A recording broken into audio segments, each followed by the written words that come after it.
बिस्मिल्लाहिर्रहमानिर्रहीम अस्सलाम वालेकुम। आज स्टार्ट करेंगे new chapter, chapter number 11, standard costing. अच्छा, बुक के हवाले से बिल्कुल न्यू सा चैप्टर, लेकिन अगर कॉन्सेप्ट्स की बात करें ना तो कॉन्सेप्ट्स आपके लिए कुछ भी न्यू नहीं है।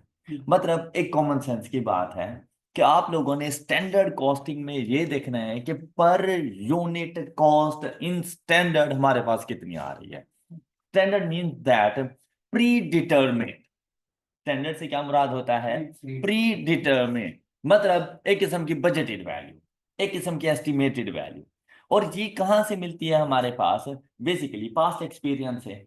और ये कैसे, कौन सी प्रोडक्ट्स पर? अगर हमारे पास होमोजीनियस प्रोडक्ट्स हों कि एक या दो प्रोडक्ट्स हम हमेशा से बस वही बनाते आ रहे हैं, तो हमें इतना एक्सपीरियंस हो जाता है कि इसके ऊपर लेबर कितनी लगेगी। मतलब एक यूनिट अगर हमने इसका बनाना हो तो उसके लिए हमें कितना टाइम रिक्वायर्ड होगा लेबर का, हमें इस चीज का आइडिया हो जाता है। इसी तरह से उसके ऊपर मटेरियल कितना लगेगा। फिर कभी कभी ऐसा होता है कि एक प्रोडक्ट दो मटेरियल से बन रही होती है, तो मटेरियल ए उसके ऊपर कितना लगेगा, मटेरियल बी कितना लगेगा। दोनों प्रोडक्ट्स की क्वांटिटीज डिफरेंट हो सकती हैं। मतलब ये जरूरी नहीं है कि जितना प्रोडक्ट मटेरियल ए अप्लाई करेंगे मटेरियल बी भी उतना अप्लाई करेंगे। तो ये वो चीजें हैं जो आपको क्वेश्चन में बताई जाएंगी। फिर जो कॉस्ट मटेरियल ए की होगी, जरूरी नहीं मटेरियल बी की भी वही कॉस्ट हो, साथ में आपको कॉस्ट भी बता दी जाएगी। आपको ये बताया जाएगा कि एक फिनिश्ड प्रोडक्ट बनाने के लिए आपको मटेरियल ए कितना चाहिए, मटेरियल बी कितना चाहिए। मटेरियल ए पर किलोग्राम या जो भी वो यूनिट यूज करेंगे उसका रेट आपको बता देंगे। फिर लेबर की अगर बात करेंगे तो लेबर में भी, वैसे तो नॉर्मली हम लोग लेबर का वर्ड यूज कर लेंगे, लेकिन ऐसा हो सकता है कि लेबर स्किल्ड है या अनस्किल्ड है। स्किल्ड लेबर से कितना काम करवाना है, अनस्किल्ड लेबर से कितना काम करवाना है। आप लोग अक्सर देखें कि जहां पर कोई ऐसी प्रोडक्शन वगैरह हो रही हो ना, और जो स्किल्ड पर्सन हो वो उसके ना मेन काम को परफॉर्म करते हैं, और जो बाकी काम होता है ना वो अपने सबऑर्डिनेट्स को दे देते हैं, मतलब अनस्किल्ड वर्कर्स को दे देते हैं। अब जितनी अमाउंट एक लेबर स्किल्ड लेबर चार्ज कर रही है, क्या अनस्किल्ड भी उतनी ही चार्ज करेगी? अब ये चीज भी आपको बता दी जाएगी। फिर हम लोग बात, अगर हम लोग बात कर रहे हों सपोज के मार्जिनल कॉस्टिंग की, तो हम लोग सिर्फ वेरिएबल पोर्शन उसका देखेंगे। और अगर एब्जॉर्प्शन कॉस्टिंग होगी तो हम लोग फिक्स्ड ओवरहेड भी हम लोग साथ में देख लेंगे। उसके बाद आपने अपने ओवरहेड देखने हैं। ओवरहेड भी आपके पास दो तरह के आएंगे, वेरिएबल ओवरहेड्स होंगे और साथ में फिक्स ओवरहेड।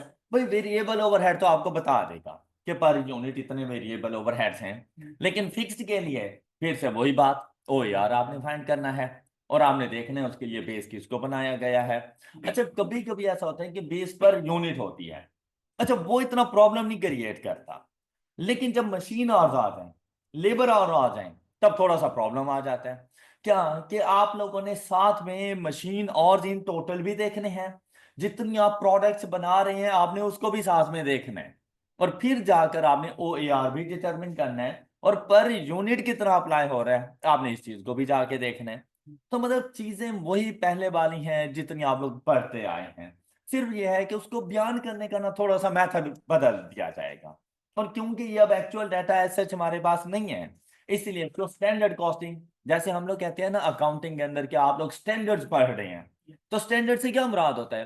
भाई ऑलरेडी फॉर्मेट्स बने हुए हैं, आपने उनको जाके फॉलो करना है।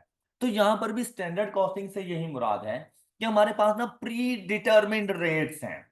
अच्छा, एक चीज ऐसी है, चले मैं आपको एक छोटी सी एग्जांपल देता हूं कि आपको पता है कि आप एक यूनिट के ऊपर सपोज के 5 रुपए का मटेरियल अप्लाई करते हैं। एक यूनिट के ऊपर स्टैंडर्ड है कि आप 5 रुपए का मटेरियल अप्लाई करते हैं। क्या जरूरी है कि एक्चुअल भी इतना ही हो? हाँ, एक्चुअल का पता तो बाद में चलेगा, हो सकता है एक्चुअल 6 रुपए हो सकता है एक्चुअल 4 रुपए हो। लेकिन जब आप अपना स्टैंडर्ड इन्वेंटरी कार्ड बना रहे होंगे ना, वहां पर आपने स्टैंडर्ड कॉस्टिंग ही लिखनी है। वहां पर आप लोग 5 रुपए के हिसाब से ही पर यूनिट का रेट जाके अप्लाई करेंगे। ऑलराइट, ये बात समझ आ गई। अच्छा, अब इसका परफॉर्मा किस तरह से हो सकता है? देखो ये जितनी भी थ्योरी वगैरह है ना, ये आप लोगों ने खुद से रीड कर लेनी है। ऐसे जितनी इसकी कोई इतनी खास इंपॉर्टेंस भी नहीं है, और जो जो चीजें इंपॉर्टेंट होती है ना वो मैं आपके साथ डिस्कस कर दिया करता हूँ। तो थ्योरी को सिर्फ जहां पर इंपॉर्टेंट होगी मैं खुद रीड करवाऊंगा, लेकिन जहां पर बस पढ़नी होगी ना, जस्ट वन टाइम आपने इसको रीड कर लेना है। अच्छा, अब आ गया ये स्टैंडर्ड कॉस्ट कार्ड। अक्सर आप लोगों से क्वेश्चन किया जाता है ये डाटा प्रोवाइड करने के बाद कि हमारे पास स्टैंडर्ड कॉस्ट कार्ड बना करते हैं, और वो किस तरह से बनेगा। बात वही है आप लोगों के पास, प्रोडक्ट एक भी हो सकती है, प्रोडक्ट एक से ज्यादा भी हो सकती हैं। तो जितनी प्रोडक्ट्स हो आप उतने जरा कॉलम बना लीजिएगा। साथ में हर प्रोडक्ट में मटेरियल भी अप्लाई करेंगे, लेबर भी अप्लाई करेंगे, ओवरहेड भी अप्लाई होंगे, तो आपने भी कर देनी है। फिर सबसे पहली चीज आपने लेकर आनी है अपने पास मटेरियल, डायरेक्ट मटेरियल के हवाले से। अब मटेरियल अगर डिफरेंट टाइप्स का है तो आपने उसे बताना है कि भाई material A, material B, material C, फिर एक यूनिट पर कितने लीटर अप्लाई करेंगे हम, आपने वो लिख देना है। जैसे एक्स लीटर या एक्स किलोज, जो भी उसका यूनिट होगा उसके मुताबिक। फिर उस मटेरियल की पर लीटर या पर किलो क्या प्राइस है, आपने उसके साथ मल्टीप्लाई कर देना है। तो एक यूनिट में जितना मटेरियल आप यूज कर रहे होंगे। अच्छा, यहां पर ना हम लोग टोटल नंबर ऑफ यूनिट्स की नहीं बात कर रहे होते हैं, standard cost card per unit बन रहा होता है कि एक यूनिट की कॉस्ट हमें क्या पड़ेगी, हमारा फोकस उसके ऊपर होता है। तो टोटल ये मटेरियल हम इसके ऊपर अप्लाई करेंगे। फिर लेबर के पास आएंगे तो लेबर के बारे में भी बताएं, स्किल्ड लेबर का कितना टाइम है और आप उसको क्या रेट चार्ज करते हैं, और अनस्किल्ड लेबर कितना टाइम उसने लगाया एक यूनिट बनाने में और उसका रेट क्या था, आपने इसके साथ मल्टीप्लाई करके अपना डायरेक्ट मटेरियल, डायरेक्ट लेबर बता दी। फिर हमारे पास आ जाएंगे हमारे वेरिएबल प्रोडक्शन ओवरहेड, एक्स और eight the rate of x per hour, मतलब रेट भी हमारे पास गिवन होगा, और वेरिएबल ओवरहेड कितने हम लोग चार्ज कर रहे हैं उसके बारे में भी हमें पता होगा। फिर आ जाएंगे हमारे पास फिक्स ओवरहेड। अब अगर मार्जिनल में रहता है ना तो आपने वेरिएबल ओवरहेड तक काम करना है, और फिर अगर एब्जॉर्प्शन की बात कर जाता है इन केस, तो आपने फिक्स भी साथ में बता देने हैं। ये अगर ऐसा कहे तो, अदरवाइज आपने फिक्स को शामिल रखना है। जैसे ही फिक्स लिख दिए तो आपके पास क्या आ गया, standard cost of one unit of product, ये है इसका परफॉर्मा। कोई मुश्किल चीज। अच्छा, अब आप लोगों को कितनी समझ आई, उसके लिए आप लोग सॉल्व करेंगे एग्जाम्पल नंबर 1 जल्दी से। मैं अब आपको कुछ भी नहीं बता रहा और ना आपने सोल्यूशन देखना है, एग्जाम्पल नंबर 1 पढ़ें और मुझे एग्जाम्पल नंबर 1 सॉल्व करके दें।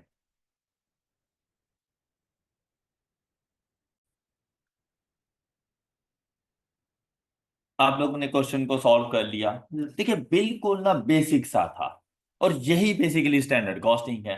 हर क्वेश्चन में हम लोगों ने यही सब कुछ करना होगा। क्वेश्चन को ना बड़े ध्यान से लेके चलना है। देखिए क्या कहता है यहाँ पर, ABC company provides the following data for preparation of standard cost of product M01। मतलब प्रोडक्ट सिर्फ एक है और हम लोगों ने बनाना है इसका स्टैंडर्ड कॉस्ट। यहीं से पता चल गया स्टैंडर्ड कॉस्टिंग का क्वेश्चन आ गया मेरे पास। फिर भाई क्वेश्चन को ना एक मरतबा रीड करने के बाद सॉल्यूशन की तरफ जाया करो, ये आदत बना लेना। मतलब साथ साथ नहीं करना है इसको, एक मरतबा अच्छे से रीड करो फिर सॉल्यूशन की तरफ जाओ। क्या कहता है, product M01 requires 2 kilograms of material and 3 liters of material. अच्छा देखो भाई, जरूरी नहीं है कि आप जो प्रोडक्ट बना रहे हो उसका यूनिट किलोग्राम्स में भी हो सकता है, उनके उसका यूनिट लीटर्स में भी हो सकता है। फिर जो उसमें मटेरियल यूज कर रहे हो उनके भी डिफरेंट डिफरेंट यूनिट्स हो सकते हैं। तो आपको बता देगा कि हमारे पास जो मटेरियल जे है वो इन किलोग्राम्स आएगा, और 2 kilograms हम लोग यूज करेंगे एक यूनिट ऑफ प्रोडक्ट M01 को बनाने के लिए, और साथ में उसके हमारे पास 3 liters ऑफ मटेरियल के अप्लाई हो जाएगा। ऑलराइट। अच्छा वैसे रोजमर्रा लाइफ में अगर आप लोग देखें ना, जैसे हम लोग चाय बनाने लगते हैं, चाय में जो दूध यूज होता है इन लीटर यूज होता है। ऑलराइट, लेकिन चीनी और पत्ती इन केजीज यूज होता है। अच्छा, जो प्रोडक्ट फाइनल प्रोडक्ट बनती है वो लिक्विड फॉर्म में है, तो वो लीटर हम लोग कप वगैरह कह देते हैं, बेसिकली तो लीटर्स की फॉर्म में है ना वो। अच्छा, अब जैसे आटा गूंद रहे होती हैं, तो आटा जो हमारे पास होता है ना वो इन किलोग्राम्स होता है, लेकिन उसके लिए पानी भी तो यूज किया जाता है, वो इन लीटर्स है हमारे पास। लेकिन जो फाइनल प्रोडक्ट बनती है वो इन केजीज कहेंगे हम उसको। ऑलराइट, तो ये मतलब डिफरेंट कर सकता है, प्रोडक्ट के ऊपर डिपेंड करता है। अच्छा, फिर गए, कहते हैं standard price of material J and material के।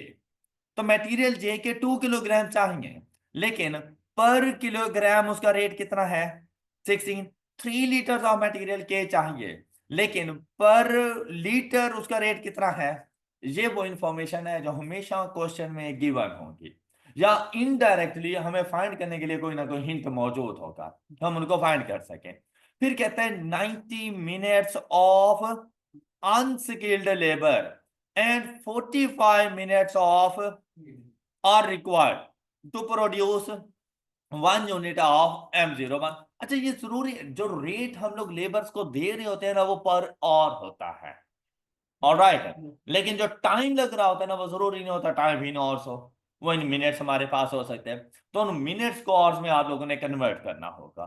फिर देखें, कहते हैं standard labour rate for of skilled and unskilled labour is rupees 60 and 30 per hour respectively. अच्छा, ये देखें, क्वेश्चन में ना ट्विस्ट आते हैं, ये हमेशा माइंड को ना बता के रखना कि हमेशा स्किल्ड पहले बताएगा अनस्किल्ड बाद में बताएगा, तो चेंज कर सकते हैं। अच्छा, उसने बताया क्या किया, 3 में अनस्किल्ड पहले बोल दिया, लेकिन जब रेट बताने लगा ना तो स्किल्ड का रेट पहले बताया है। तो बच्चे के माइंड में ना एक जैसा सीक्वेंस होता है, तो भाई उस सेम सीक्वेंस के साथ वो नहीं चल रहा। ये आपका मतलब एक्टिव माइंड होना बहुत जरूरी है कि इंफॉर्मेशन हमें किस तरह से मिल रही है। अन और अनस्किल्ड का रेट हमेशा कम होता है, तो ये तो यहां से पता चल गया था। 60 है तो स्किल्ड होगी और 30 है तो अनस्किल्ड होगी। हाँ, टाइम कितना लगाते हैं ये वेरी कर सकता है।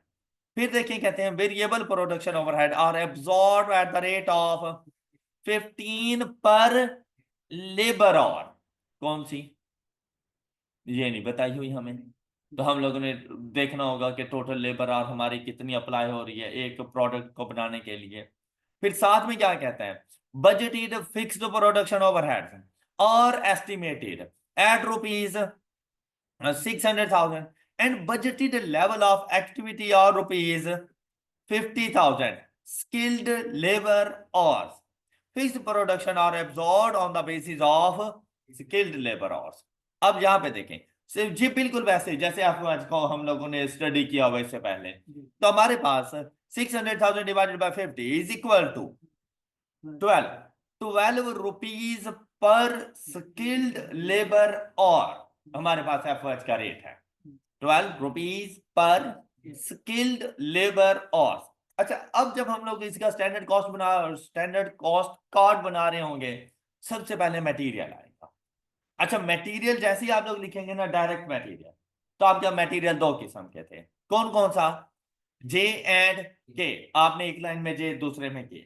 अब जे की क्वांटिटी 2 किलोग्राम और इसका रेट, तो 2 × 16। तो जे का जो मटेरियल हम लोग यूज कर रहे हैं वो कितने रुपीस के लिए कर रहे हैं।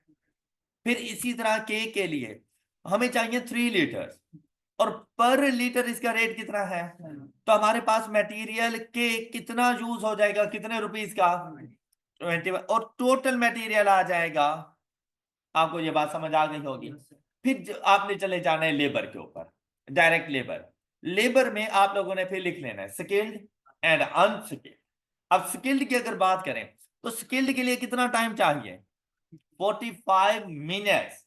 तो अगर इसको आवर्स में कन्वर्ट करना हो तो फिर डिवाइडेड बाय 60। तो आप लोगों ने लिखते हैं ना 45 डिवाइडेड बाय 60 मल्टीप्लाइड बाय 60। तो आंसर क्या आ जाएगा 45 आ जाएगा। तो जो स्किल्ड लेबर यूज हो रही है एक प्रोडक्ट के ऊपर, वो कितने की हमारे पास होगी 45 की। सेम केस विद अनस्किल्ड, कितना टाइम चाहिए 90 मिनट्स। तो जब आपने रेट फाइंड करना हो तो 90/60 मल्टीप्लाइड बाय 30, तो इसका आंसर भी, और लेबर आ जाएगी 90।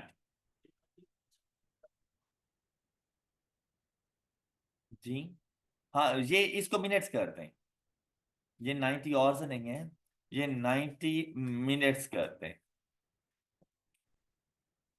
90 मिनट्स एट ₹30 पर आवर, तो 90/60 मल्टीप्लाइड बाय 30। कैलकुलेशन आगे ठीक है, सिर्फ लिखने में थोड़ी मिस्टेक हो गई।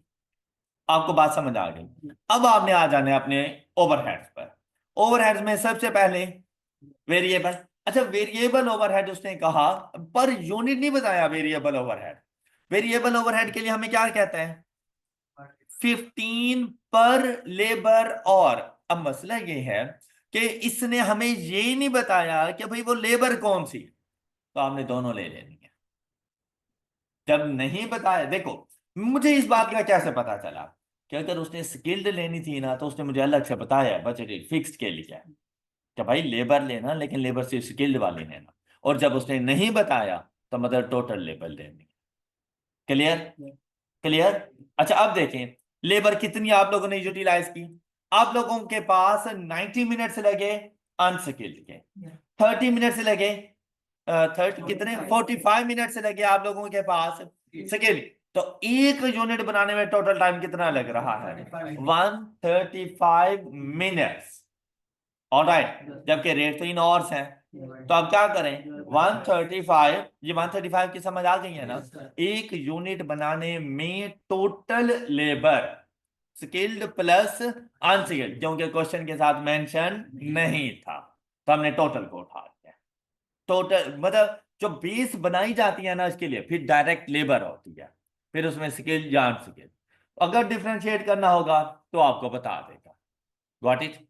अच्छा, टोटल 135 डिवाइडेड बाय 60, तो कन्वर्ट हो गया ये इन और multiplied by 15। The answer is ये आ गया।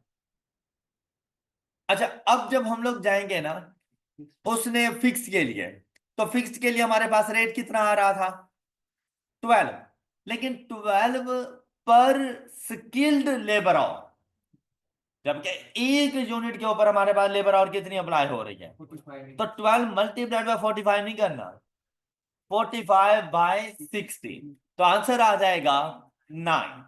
तो फिक्स्ड ओवरहेड हम लोग जाके चार्ज करेंगे 9 के, और आंसर बन गया हमारे पास 185.75। आई होप कि मेरी ये सारी बातें आप लोगों को समझ आ चुकी हैं।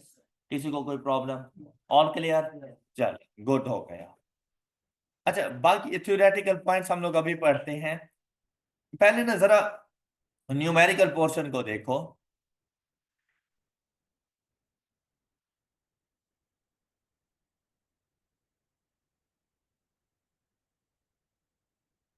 चलिए हम लोग ना इधर आकर एग्जाम्पल नंबर 3 को सॉल्व करते हैं। Example number 3। अच्छा पहले ना एक मरतबा जरा सुकून से क्वेश्चन को पढ़ना है। तो आप लोग सबसे पहले ये जितना आपको शोर है ना यहां तक पढ़ के मुझे बताएं कि सर हम पढ़ चुके हैं, इसको सोल्यूशन बाद में करेंगे। सिर्फ अच्छे तरीके से ना क्वेश्चन को जरा समझ के पढ़ना है आप लोगों ने। आपके ये स्टडी टेक्स्ट में पेज 348।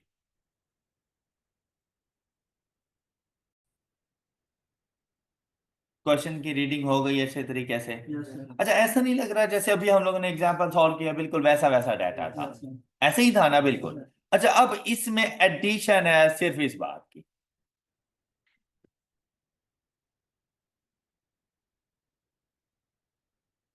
हाँ जी, ये जो रिवाइज रिवीजन वगैरह हो रही है इस चीज को A B C and D in points को जरा रीड करें आप। Due to increase in competition, it is expected that sales price will decline by। देखो जब भी कंपटीशन आता है ना और आपने मार्केट में सरवाइव करना हो, हम सेल्स प्राइस कभी इंक्रीज नहीं कर सकते। सेल्स प्राइस इंक्रीज मोनोपोली की सिचुएशन में तो हो सकती है, फिर चाहे आप जितनी मर्जी चार्ज करें लोग मजबूर हैं भाई, क्योंकि आपके अलावा कोई और सप्लायर मौजूद नहीं है। क्या आप एग्जांपल दे सकते हो ऐसी? इलेक्ट्रिसिटी वापदा हो गया, SNGPL हो गया, पेट्रोलियम मसनूआत हो गई, सब ऐसे ही चल रहा है कि चाहे आपको पेट्रोल मिलता था 60-70 रुपीज पर लीटर और अब मिलता है 300 के करीब करीब, लेकिन भाई मजबूर हैं। क्या ऐसा हुआ है कि इन प्रोडक्ट्स को यूज करना छोड़ दिया हो? अच्छा इलेक्ट्रिसिटी बहुत ज्यादा महंगी हो गई है, कैसा है कि आपके दिल में तड़पना हो कि घर में AC लगवाना है, और अगर लगा हुआ हो कि हमने बंद रखना है, नहीं यूज कर रहे हैं चाहे जितनी मर्जी महंगी हो गई है। नहीं छोड़ा जा, मतलब ये है जरूरियात जिंदगी, इनको कभी भी नहीं छोड़ा जा सकता। आपको रोटी 5 रुपए की मिलती थी तब भी 2-3 खा जाते थे, 15 रुपए की हो गई है तब भी खाते हो, बल्कि शायद ज्यादा खाते हो। जरूरियात जिंदगी है ना। ओके। अच्छा, यहां पर क्या है कि अगर आप ये इकोनॉमिक्स में ये चीजें आप लोगों ने पढ़ी होंगी अच्छे तरीके से, ये कंपटीशन आया, तो आपको पता है कि भाई अगर कंपटीशन है, मेरे साथ मेरा एक और सप्लायर मौजूद है, कस्टमर्स के पास ऑप्शंस आ गए हैं, तो किसको चूज करेगा? जो जो मतलब कम प्राइस चार्ज करेगा। क्वालिटी बराबर, अब ऐसा भी नहीं है कि आप क्वालिटी गिरा दो, कस्टमर फिर भी आपके पास नहीं रहेगा। क्वालिटी इंप्रूव करनी पड़ेगी और प्राइसेस को डिक्रीज करना। तो उसने क्या किया, उसने क्या किया, सेल प्राइस को डिक्रीज कर दिया बाय 6%। फिर कहता है in order to increase the production and sales volume, specific marketing campaign will be launch. It is expected that volume of production and sales will increased by, अच्छा, ये होती है थोड़ी बहुत डिसीजन मेकिंग, कि आप लोगों ने ना एक करंट सिचुएशन है, एक तो उसके साथ तो डील कर ही रहे हैं, वो आपके लिए ज्यादा इजी होता है। लेकिन जैसे ही किसी किस्म का कोई इवेंट अकर होता है और उससे चेंजेस वगैरह आते हैं, तो आपने ये देखना होता है मेरे लिए वो चेंजेस फेवरेबल है अनफेवरेबल है, मैंने यहां पर आकर क्या डिसीजन लेना है। तो उसने ना वो आपको सारी स्ट्रेटेजी बता दी। कहते हैं भाई सेलिंग प्राइस को जैसे ही कम किया ना, तो इस चीज का उसको एज सच नुकसान नहीं हुआ। कहते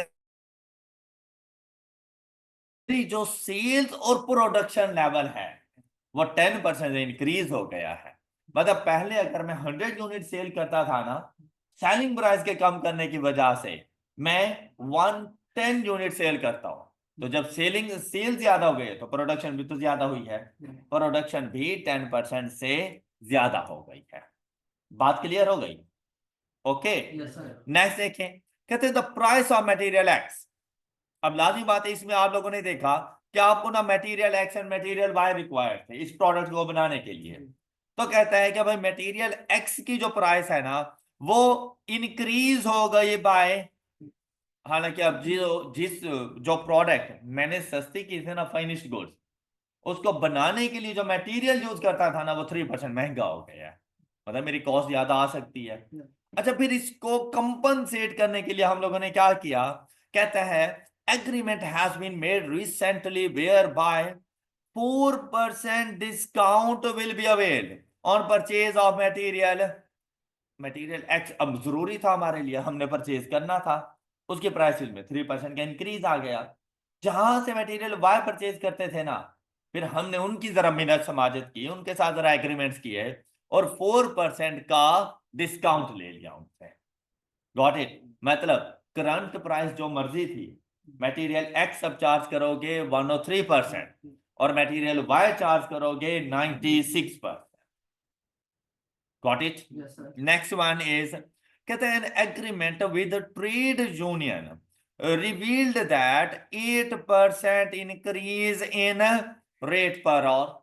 अब लेबर ने भी कहा कि भाई महंगाई हो रही है, हम हमारे भी रेट्स बढ़ाओ। या उन्हें भी पता था कि भाई इसका कंपेटिटर आ गया है, इसने अब मेहनत करनी है, और अगर हम इसे कहेंगे ना रेट बढ़ाने का, आज ये बढ़ा देगा। क्योंकि मेरे पास जो लेबर एग्जिस्टिंग होती है ना, वो स्किल्ड लेबर होती है, मैंने उसको काम सिखाया हुआ होता है, वो मेरी कंपनी को समझती हैं, वो मेरे कंपनी के ऑपरेशंस को समझते हैं। अगर मैं उनसे ये कहूंगा ना कि नहीं भाई मैं आपकी सैलरी नहीं बढ़ाता, वो मुझे छोड़कर अगर मेरे कंपेटिटर के पास चले जाएं, एक तो ये होता है कि भाई मेरे सारे राज जाकर उन्होंने मेरे कंपेटिटर को बता दें कि इनके पास कौन सी मशीनरी है, मैं कितनी डिमांड अफोर्ड कर सकता हूँ, ईच एंड एवरीथिंग। और दूसरी बात यह है कि अगर मैं सपोज उनको रिप्लेस करके न्यू लेबर लेकर आ जाता हूँ, तो उनकी उतनी एफिशिएंसी नहीं होनी जितनी कि मेरी पुरानी लेबर की थी। अब वो उस लेवल के ऊपर प्रोडक्शन नहीं कर पाएंगे, वो पहले कुछ अर्सा मेरे सारे सिस्टम को समझेंगे, उसके बाद वो उस लेवल पर आएंगे। तो इस चीज का ना हमें नुकसान हो जाता है। मतलब हम बड़ी जल्दी से अपनी लेबर को चेंज नहीं कर सकते, तो उनकी डिमांड्स फिर इस वजह से हमें माननी भी पड़ती हैं। तो हम लोगों ने उनकी सैलरी में 8% का इंक्रीज कर दिया। तो लेबर ने फिर मेरे साथ क्या फायदा किया, क्या भलाई की? कहते जैसे ही मैंने उनकी सैलरी को इंक्रीज किया तो मोटिवेट हो गए वो। जैसे ही वो मोटिवेट हुए, उन्होंने अपनी एफिशिएंसी 10% के साथ इंक्रीज कर दी। मतलब वो कहता है इन रेट पर और will ensure 10% saving in time for production in 1 unit के सपोज अगर पहले वहां पर वो 1 घंटा लगाते थे, मतलब 60 मिनट्स लगाते थे, अब वो सेम प्रोडक्ट जाकर 54 मिनट्स में बना के दे देते हैं मुझे। कितना 10% था, हाँ जी, 60 का 10% 6 हो गया ना, तो 54 मिनट्स में बना के दे देंगे। मतलब अगर पहले 100 मिनट्स लगाते थे तो अब 90 मिनट्स लगा रहे हैं एक प्रोडक्ट को बनाने के। मतलब जो भी पहले टाइम था ना उसको मल्टीप्लाइड बाय 90 कर दो, 90%। ऑल राइट, तो न्यू टाइम की वैल्यू आ जाएगी। Got it. अच्छा, फिर क्या कहते हैं, कहते हैं fixed production overhead are expected to increase by, ये भी पीछे नहीं रहे, ये भी हमारे पास इंक्रीज हो गए ड्यू टू इन्फ्लेशन। अब पहले वाले तो मालूम थे ना, मल्टीप्लाइड बाय 105%, तो fixed budgeted production overhead. Got it. अच्छा, डिमांड क्या की गई है, कहते हैं तो करंट सिचुएशन, मतलब A B C and D को स्किप कर देना और सिर्फ फोकस होना चाहिए आप लोगों का 1 2 3 4 के ऊपर। और फिर जैसे ही करंट सिचुएशन के साथ डील कर लें तो आ जाना रिवाइज्ड स्टैंडर्ड कॉस्ट के ऊपर, फिर एक मरतबा क्वेश्चन सॉल्व करना ए बी सी डी के मुताबिक। Got it. और क्या कुछ बना के देना है, showing standard cost and profit per unit. हाँ जी, स्टार्ट करते हैं। Standard cost and profit per unit, और ये है आप लोगों के पास डाटा। एग्जांपल नंबर 3 सॉल्व करें, शाबाश। करंट सिचुएशन में आप लोगों ने क्वेश्चन सॉल्व कर लिया। चलें अब ये रिवाइज सिचुएशन में भी इसको जरा सॉल्व कर लें जल्दी से।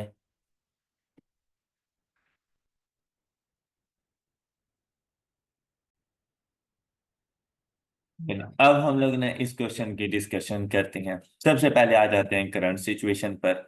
करंट सिचुएशन में अगर आप लोग देखें, कहते हैं ML makes and sells a single product Q with the following standard specification for material, labor and production overhead. The information is related to recently prepared standard cost code.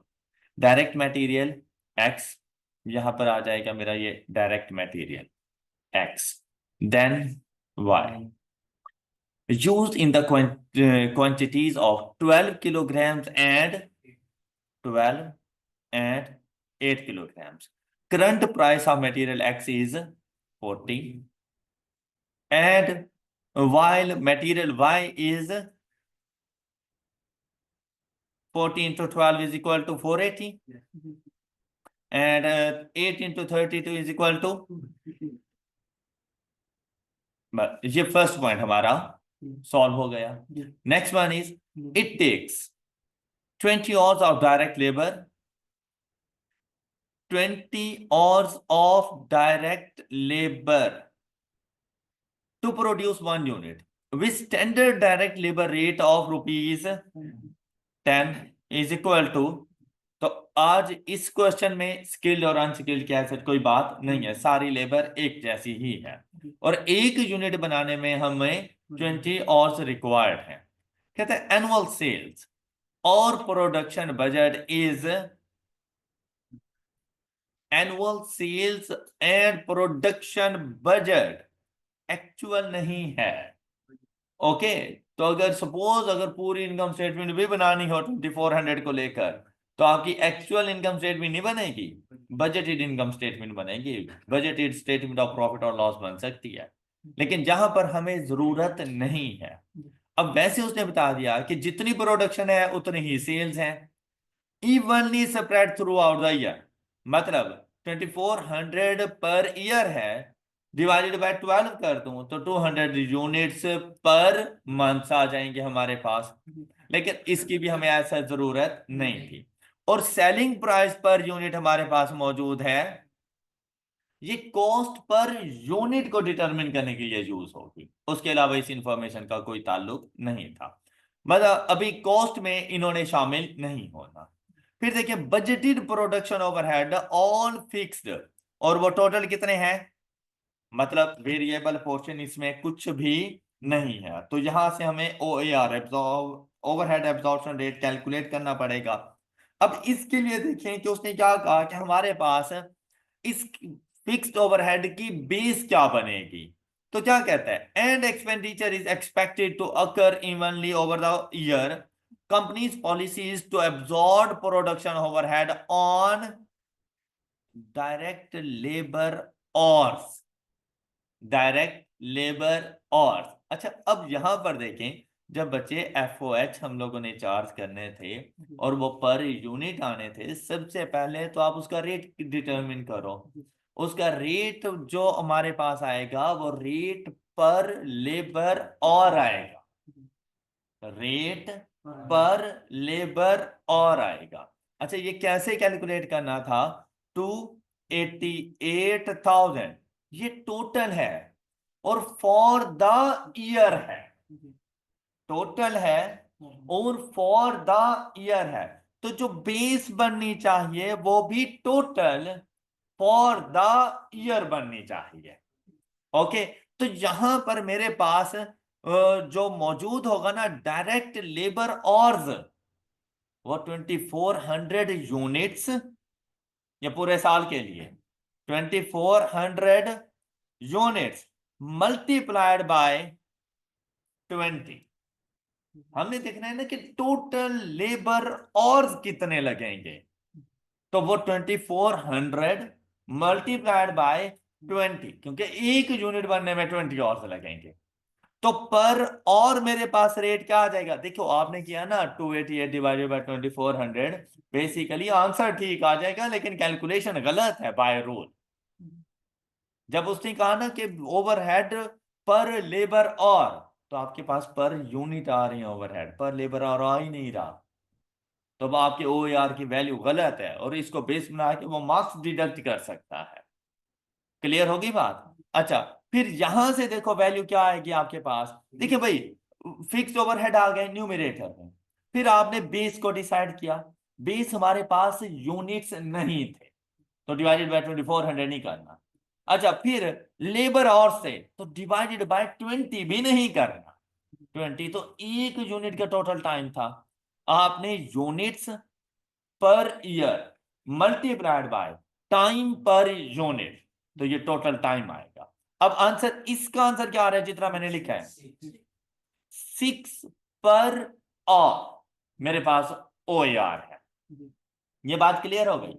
अच्छा, अब देखें, ये 6 पर और है, जबकि मैं जो स्टैंडर्ड कॉस्ट कार्ड बना रहा हूं वो यूनिट के हिसाब से पर यूनिट, तो आप ये देखें कि एक यूनिट पर टाइम कितना लगेगा, तो एक यूनिट पे कितना टाइम लगता है, अब यहां पर आके 20 मल्टीप्लाई, तो आंसर आ जाएगा 120।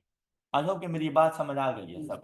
तो स्टैंडर्ड कॉस्ट कार्ड के मुताबिक कॉस्ट पर यूनिट कितनी आ जाएगी हमारे पास, 1056, ये है स्टैंडर्ड कॉस्ट कार्ड। फिर आपने आना है प्रॉफिट पर यूनिट पर, तो भाई जब प्रॉफिट पर यूनिट है तो सेलिंग प्राइस भी तो पर यूनिट आनी चाहिए।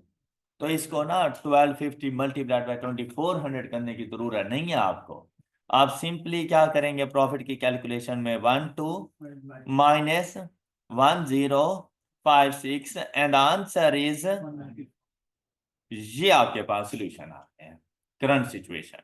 एनी प्रॉब्लम,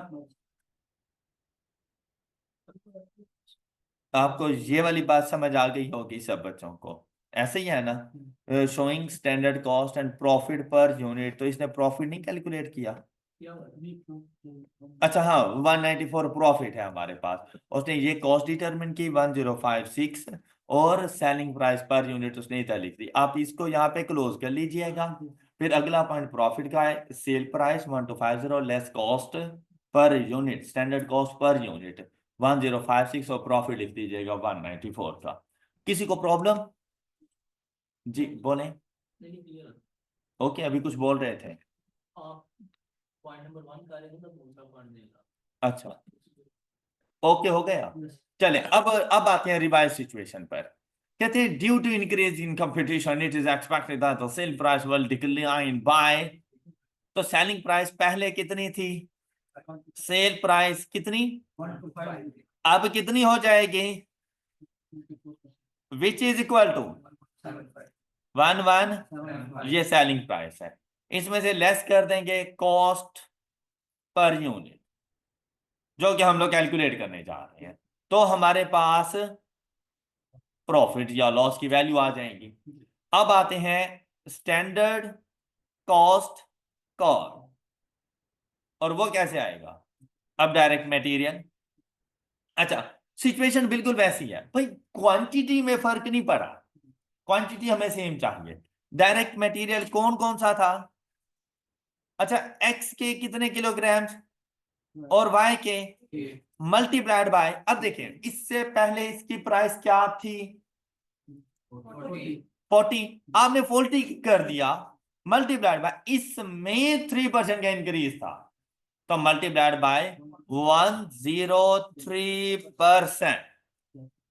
ऑलराइट, मतलब यही चीज सेम इस दर हो सकती थी कि इसको मल्टीप्लाइड बाय 103% या 1.03, तो रिवाइज्ड वैल्यू आपके पास क्या बन जाएगी? 494 पॉइंट। अच्छा, जब इधर गए मल्टीप्लाइड बाय, हमने 4% का डिस्काउंट लिया था, तो क्वांटिटी सेम, रेट 32 पर 4% का डिस्काउंट, तो ये क्या value, which is equal to 245.76। Clear? अच्छा next, direct labour, direct labour के लिए टाइम भी चेंज, ओके, और रेट भी चेंज। अच्छा टाइम, ये देखिए आप करेंगे जो एक्चुअल था 20 hours, am I right, per unit, इस पर 10% की एफिशिएंसी थी, तो अब 20 नहीं लगने, 90%, मल्टीप्लाइड बाय रेट कितना था इसका,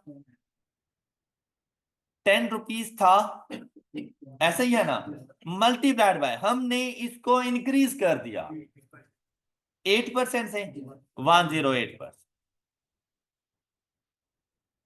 और ये डायरेक्ट लेबर की टोटल वैल्यू 194 पॉइंट। अच्छा, ये कैलकुलेशन आपने सही सी कर ली, हालांकि यही सबसे ज्यादा मतलब ट्रिकी हो सकती थी। अच्छा नेक्स्ट देखिए फिर, एफ ओ एच, कहते हैं F O H increase by 5%, ऐसे ही था ना, तो यहां पर अगर देखें F O H multiplied by 105, मेरी ये बात आपको समझ आ गई है? अच्छा फिर देखें, नंबर ऑफ यूनिट सेम है, नंबर ऑफ यूनिट्स 24, नहीं नहीं, अच्छा नंबर ऑफ यूनिट्स में भी उसने कहा था प्रोडक्शन में 10% का इंक्रीज है, 2400 multiplied by 110%, alright, multiplied by time 20 multiplied by 90%। बात समझ आई है? प्रो हमने एफ एच को इंक्रीज कर दिया बाय 5%, अब प्रोडक्शन 2400 नहीं रही, उसने कहा था 10% का इंक्रीज है, तो 2400 का 10% इंक्रीज कर दिया। फिर उसने कहा था पर लेबर, और लेबर पहले 20 पर यूनिट थी, लेकिन अब 10% की एफिशिएंसी आ चुकी थी, अब 18 पे जा रही थी, तो हम लोगों ने 20 का 90% ले लिया, तो ऑटोमेटिकली वो 18 बन गया। अब इसको इधर यहां से 18 लिखने की ऐसा जरूरत नहीं थी, तो यहां पर देखो क्या वैल्यू आएगी, 6.36 मल्टीप्लाइड बाय 20 का 19% is equal to, which is equal to 114 point. अच्छा वो ना जिस राउंडिंग ऑफ का डिफरेंस है, और थोड़ा बहुत से कोई फर्क नहीं पड़ता। कभी ये देखो, आप लोगों के पास जो एक्चुअल वैल्यू आ रही होती है ना कैलकुलेटर में, आप उसको मल्टीप्लाइड बाय 18 कर रहे हो, और कुछ ऐसे हैं जो 6.36 को मल्टीप्लाइड बाय 18 कर रही है, वो इस वजह से राउंडिंग ऑफ का जस्ट डिफरेंस है। तो 114 पॉइंट, चलिए मैं 5 कर देता हूं इसको, ओके, बाकी इसके अलावा कोई खास इसमें डिफरेंस नहीं है। अब देखें आपके पास टोटल कॉस्ट क्या बन गई, 1049, बस 49, ओके, ये जाके इधर लिख दें 1049, प्रॉफिट आया 120, ये आपके पास प्रॉफिट की वैल्यू, ये देखिए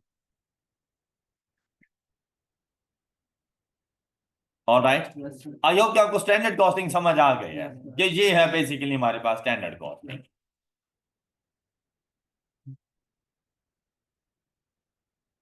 कॉम्प्रिहेंसिव एग्जांपल में आए, एग्जांपल नंबर 1 सॉल्व करें। ये जितना आपको नजर आ रहा है ना, ये एग्जांपल नंबर 1, बस उसके बाद इसका सोल्यूशन है। अच्छे तरीके से एग्जांपल नंबर 1 पढ़ें और इसको सॉल्व करें, और विद इन 10 मिनट्स ये हो जाना चाहिए, इससे ज्यादा टाइम नहीं लगाना इसके ऊपर। Example number 1, comprehensive example. अब खुद सोचें, इसमें ना जस्ट हमारे पास में एक फॉर्मेट था और उस फॉर्मेट को हम लोग फॉलो करते जा रहे हैं, उसके अलावा क्वेश्चन में ऐसा कुछ भी नहीं है।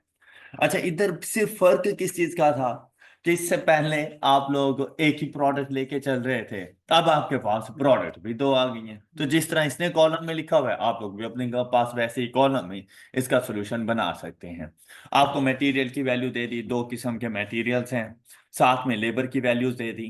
कॉस्ट के ऊपर आया तो direct material A, direct material B, direct labour की बात कर दी, एंड वेरिएबल प्रोडक्शन ओवरहेड। अच्छा, यहां तक की सारी बातें बड़ी सिंपल सिंपल इजी इजी थी ना, ऐसा चीज में कोई मुश्किल चीज आप लोगों के पास नहीं आ रही थी, और आप लोगों ने ये वाली सारी वैल्यूज कैलकुलेट कर ली होंगी।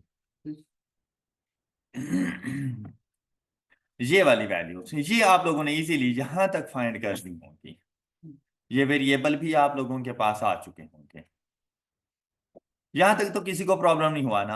अब देखो, यहां तक उसने टोटल किया ना, ये तमाम वेरिएबल कॉस्ट का टोटल है, तो उसने इसको क्या कह दिया, स्टैंडर्ड वेरिएबल प्रोडक्शन कॉस्ट। फिर फिक्स्ड कॉस्ट को ऐड किया तो कहता है स्टैंडर्ड फुल प्रोडक्शन कॉस्ट। बस इतना सा फर्क है। आपने अगर फिक्स्ड को शामिल कर, क्योंकि क्वेश्चन में तो उसने नहीं कहा ना कि हम उन्हें अलग अलग करना है, आप फिक्स्ड को शामिल करके direct standard full production cost आप लोग फाइंड कर लें, स्टैंडर्ड कॉस्ट पर यूनिट आप फाइंड कर लें, कोई इशू नहीं है। अब इशू ये है कि ये 36 एंड 48 आपके पास कैसे आए, तो यहां पर देखिएगा जरा, ये लास्ट वाला इसका पॉइंट कहता है fixed production overhead per unit are calculated by applying a direct labor or absorption rate to the standard labor or per unit using the budgeted fixed production overhead cost of rupees। देखिए भाई, numerator तो बन जाएगा 120, लेकिन हम लोगों ने denominator किसको बनाना है, डायरेक्ट लेबर और एब्जॉर्प्शन रेट।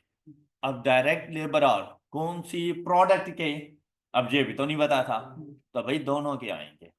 अच्छा, अब फिर कैसे करेंगे, क्वेश्चन में उसने आपको ये तो बता दिया प्रोडक्ट एक्स के लिए कितना टाइम, प्रोडक्ट वाई के लिए, प्रोडक्ट एक्स हम लोग कितने नंबर ऑफ यूनिट्स बना रहे हैं, तो इस 2000 यूनिट्स को बनाने के लिए हमें टाइम कितना रिक्वायर्ड होगा, 2000 into 0.75 is equal to 1500 labour और इसके लिए चाहिए डायरेक्ट लेबर और for product X, and 1000 units और प्रोडक्ट वाई बनाएंगे, तो 1000 मल्टीप्लाइड बाय 1, और इसके लिए कितना टाइम चाहिए हमें, 1000 और टोटल और कितने हो जाएंगे, 2500 और हो जाएंगे।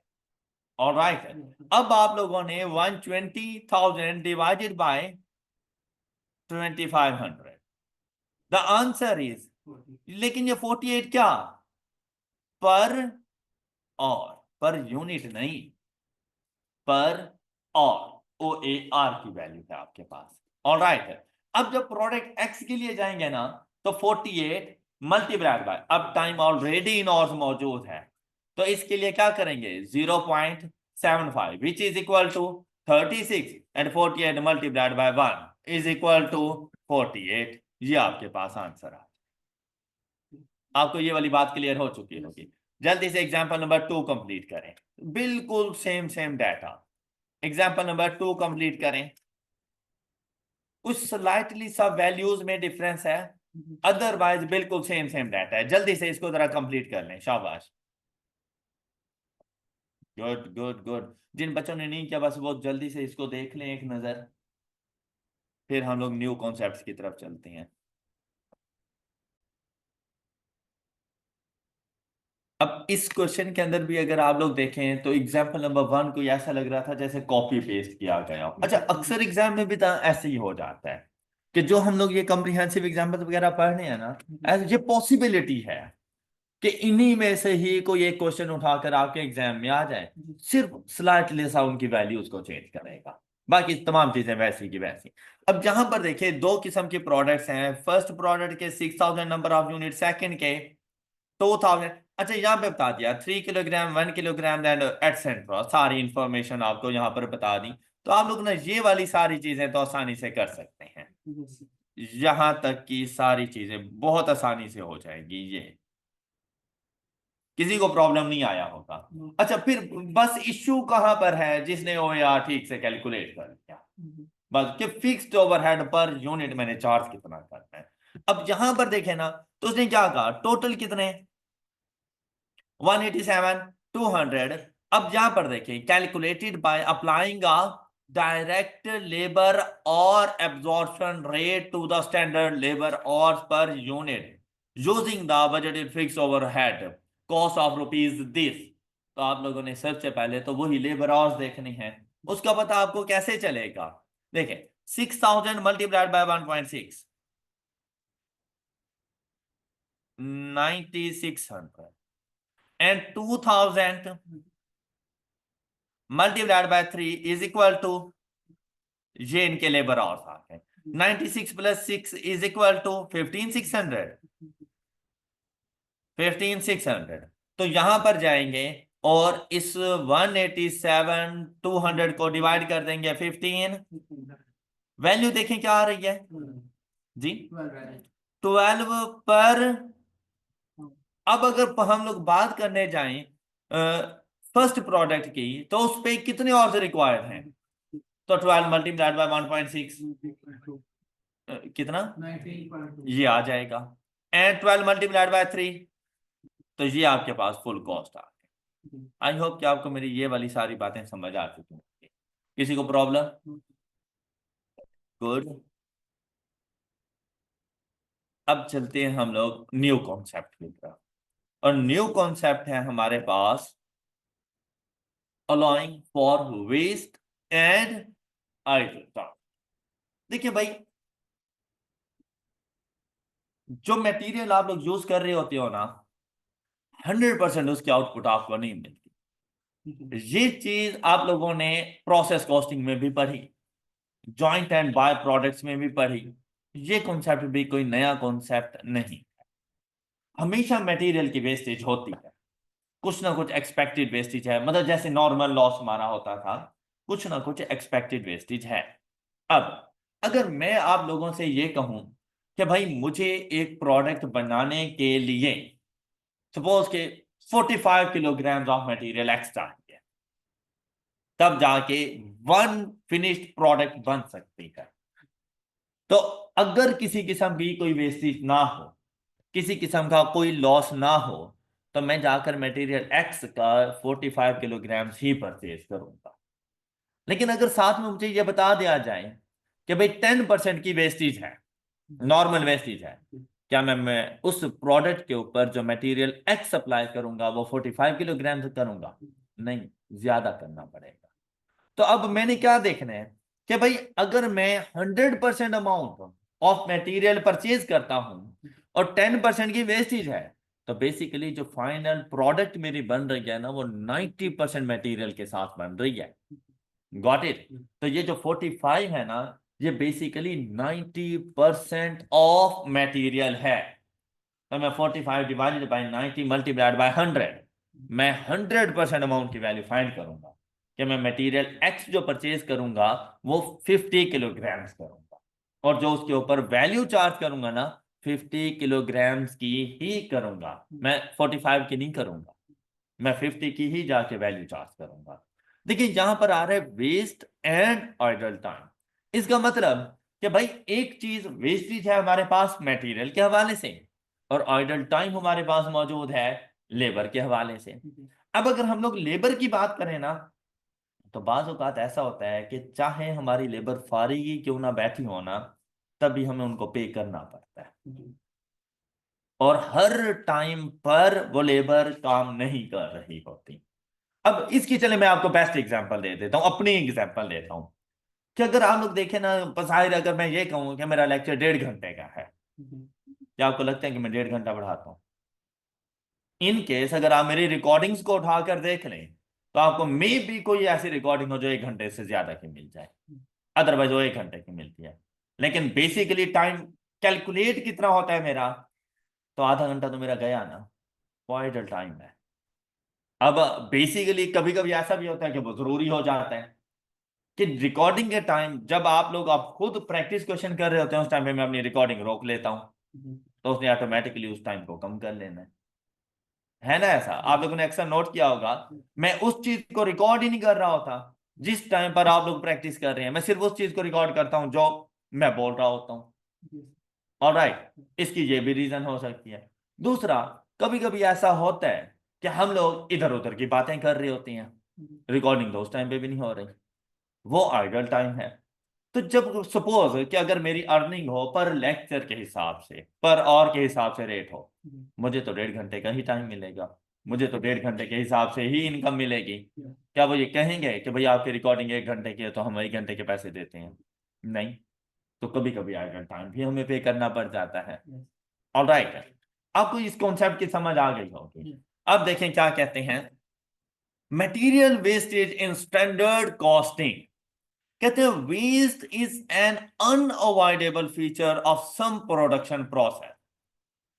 The actual amount of material wasted may vary from one period to an other, but there may be a standard rate of wastage or a normal rate of loss, which is a measure of the average rate of wastage or loss। मतलब आपको एक normal rate बता दिया जाएगा, 5%, 10%, 2%, इस तरह की हमारी वेस्टेज हो रही है। An allowance for expected loss can be included in a, क्या चीज फिर से देखो, allowance for expected loss can be included in a, मतलब इसको अलग नहीं करना। जैसे अभी मैंने आपको एग्जांपल दी थी ना, 45 kilogram of material and 50 kilogram of material. अब प्रोडक्ट को कंप्लीट करने के लिए तो 45 चाहिए, लेकिन 10% का एक्सपेक्टेड लॉस है, तो जब मैं कॉस्ट कार्ड बनाऊंगा ना, तो मैं 45 मल्टीप्लाइड बाय मटेरियल रेट नहीं करूंगा, मैं 50 के मुताबिक चलूंगा। तो ये जो एक्सपेक्टेड लॉस था, ये मैं कॉस्ट कार्ड का पार्ट बनाऊंगा। ऑलराइट, फिर देखो स्टैंडर्ड कॉस्ट का पार्ट बन जाएगा कि the standard cost can be based on the expected quantity of input materials required to produce 1 unit of output, which is the same principle as that used for in process costing। अब देखें इसकी example number 4। हाँ जी, example number 4 देखें। कहते हैं a company manufactures a product in a process production system. जरा अच्छे तरीके से जरा देखिएगा इसको, क्या चीज, there is some wastage in production and normal loss is, ये करंट सिचुएशन है कि 10% का लॉस हो जाता है। फिर क्या कहते हैं, of the number of units input और to the process 1 unit of raw material is required to produce 1 unit of, अगर आप लोग suppose 1 kilogram of raw material में रॉ मटेरियल लगाते हो, तो फिनिश गुड्स का भी 1 किलोग्राम आपको मिल जाएगा, लेकिन उस पर 10% का लॉस होना है। Got it? तो आप लोग परचेज ऑफ मटेरियल 1 किलोग्राम नहीं करोगे, या 1 unit ऑफ मटेरियल नहीं परचेज करोगे, आपको उससे ज्यादा परचेज करना पड़ेगा। तो ये जो 1 है ना, ये बेसिकली टोटल मटेरियल का आफ्टर लॉस 90% है। तो आपने 1 डिवाइडेड बाई 90 मल्टीप्लाइड बाय 100। तो इसका ये मतलब नहीं है कि 110, 110 अगर आप लेंगे और 10% लॉस हो गया ना, तो आपको 99 मिलेगा। ओके, 100% मटेरियल तो फिर भी नहीं मिल रहा, तो आपने 110 नहीं लेना, इसकी वैल्यू आएगी 111.11। All right, 1 divided by 90 multiplied by 100, value आएगी 1.11। ऑल राइट, एक प्रोडक्ट को बनाने के लिए इतना मटेरियल चाहिए आपको। क्लियर हो गई ये बात? अच्छा, फिर क्या कहता है, standard price per unit of direct material is, अब इसको मल्टीप्लाई कर दो 1.11 से,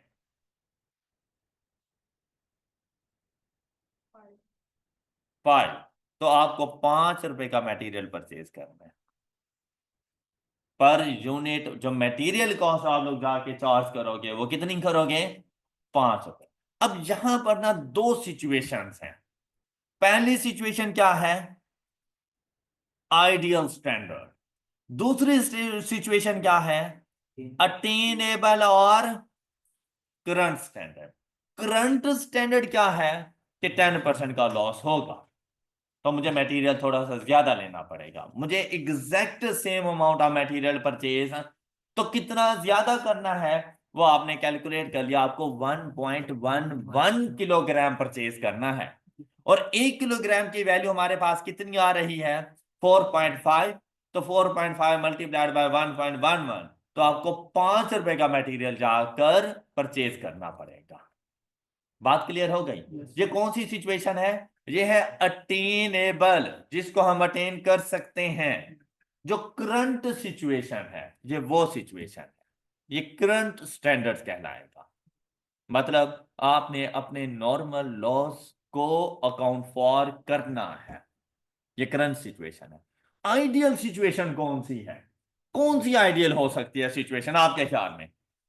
100% मटेरियल से 100% आउटपुट मिले, मतलब आइडियल सिचुएशन में वेस्टेज नहीं है। तो मतलब अगर 1 यूनिट आप मटेरियल का परचेज कर रहे हो तो 1 यूनिट ऑफ फिनिश्ड गुड्स बनना चाहिए without any wastage.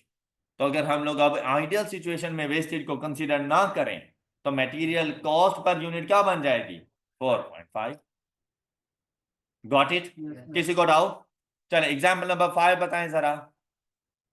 Ideal condition भी और current condition and attainable condition. शाबाश। यहां पर करंट एंड अटेनेबल दोनों एक जैसी थी। देखिए बात सुने, टोटल आपके पास आ रही है 3 किस्म की सिचुएशन, 3 किस्म के स्टैंडर्ड। कौन कौन सा? आइडियल, जिसमें आप लोगों को 100% एफिशिएंसी है विदाउट एनी वेस्टेज। ऑलराइट। दूसरी है करंट, जैसे कि ये 10%, ये करंट है। तीसरी होती है रिवाइज्ड, कि हमने कुछ ऐसे मेजर्स लिए, कुछ ऐसे स्टेप्स लिए जिससे हमारा ये जो लॉस है वो 5% हो गया, हमारा ये जो लॉस है वो 8% हो गया। तो ये होती है अटेनेबल, कि अगर हम लोग इस पे कुछ और स्टेप्स लें तो हम इसको जो लो लेवल ऑफ लॉस है हम उसको अटेन कर सकते हैं। तो 3 डिफरेंट सिचुएशंस आ सकती हैं। तो एग्जांपल नंबर 5 को देखें जरा।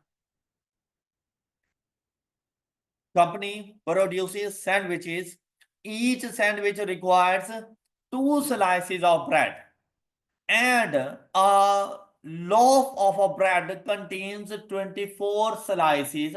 अच्छा भाई, कॉस्ट अकाउंटिंग में आपको ऐसी चीजें नजर आएंगी तो आपने ना पर यूनिट के लिए बहुत ध्यान से जाके क्वेश्चन को सॉल्व करना होगा।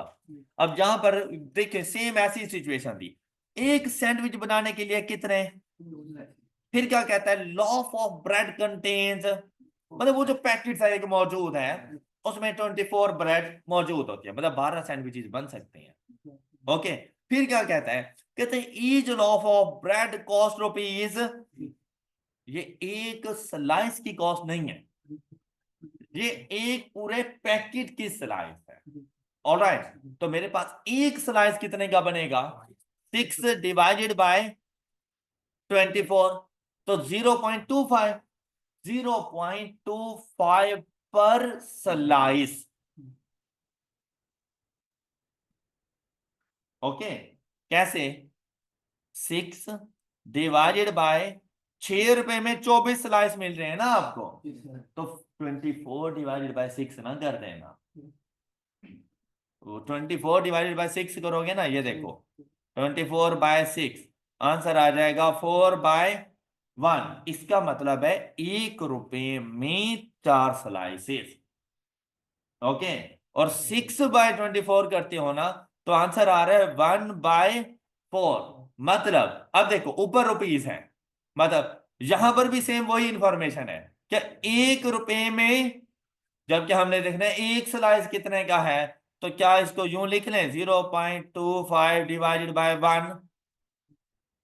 अब क्या मतलब एक स्लाइस 0.25 का है, तो फिर दो कितने के हो जाएंगे, 0.5 के हो जाएंगे।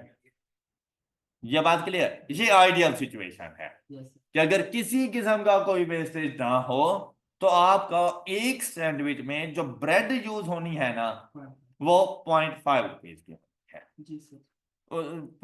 हाँ जी 0.5 रुपीज की। आई होप कि आपको ये वाली बात समझ आ गई है, क्लियर। अच्छा फिर देखो बात सुनो, क्या कहता है आगे, कहते it is estimated that currently 20% of bread is. अच्छा आप लोग देखें ना, ये सैंडविच वगैरह बनाने के लिए अक्सर आता है ऐसा है कि जो फर्स्ट और लास्ट वाली ब्रेड होती है ना वो मोस्टली हम लोग यूज नहीं कर रहे होते। अच्छा इवन के कभी ऐसा भी होता है कि सेकंड वाली ब्रेड भी उस साइज में नहीं होती जिस तरह से मिडिल वाली ब्रेड्स हों, तो सेकंड नंबर वाली को भी हम लोग ऐसे यूज नहीं कर रहे। ओके, तो इसने क्या कहा कि नॉर्मल जो वेस्टेज हो जाती है वो 20%। इट मीन्स दैट कि जब मैं एक लॉफ ऑफ ब्रेड परचेज करता हूं जिसमें 24 स्लाइसिस हैं तो बेसिकली वो 24 नहीं है, वो बेसिकली 80%। तो 20 का 80% जी 19.2 मुझे मतलब इन टोटल स्लाइसिस मिल जाएंगे, ऐसा ही है ना। अच्छा अब देखें, कहता है it is estimated that currently 20% of bread is wasted. अब हमने क्या करना है, हमने लेके चलना है 6 डिवाइडेड बाय 24 मल्टीप्लाइड बाय कितना मिलना है। अच्छा देखिए ये वैल्यू क्या आ रही है 0.312 पर स्लाइस। मुझे कितने स्लाइस चाहिए, तो टोटल आइडियल वो मेरे पास करंट कंडीशन 0.625, ये देखें। अच्छा यहाँ पे थोड़ा सा गौर करें ना, मेरे क्वेश्चन के सॉल्व करने का मेथड उनका डिफरेंट है, हमारी कैलकुलेशन डिफरेंट है लेकिन हमारी मंजिल सेम थी।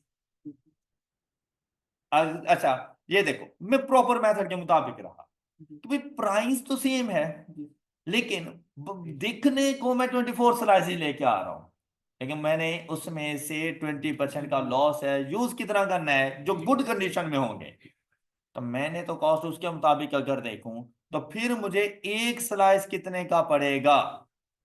अच्छा अब अगर गौर करें, जब मैं 24 के साथ डिवाइड कर रहा था मुझे एक स्लाइस कितने का पड़ रहा था 0.25 का। क्या ऐसा नहीं लग रहा जैसे जो लॉस हो रहा है 20% का वो मेरी स्टैंडर्ड कॉस्ट का पार्ट बन चुका है। क्या स्टैंडर्ड कॉस्टिंग ने यही नहीं कहा था कि लॉस को स्टैंडर्ड कॉस्ट में शामिल कर देना।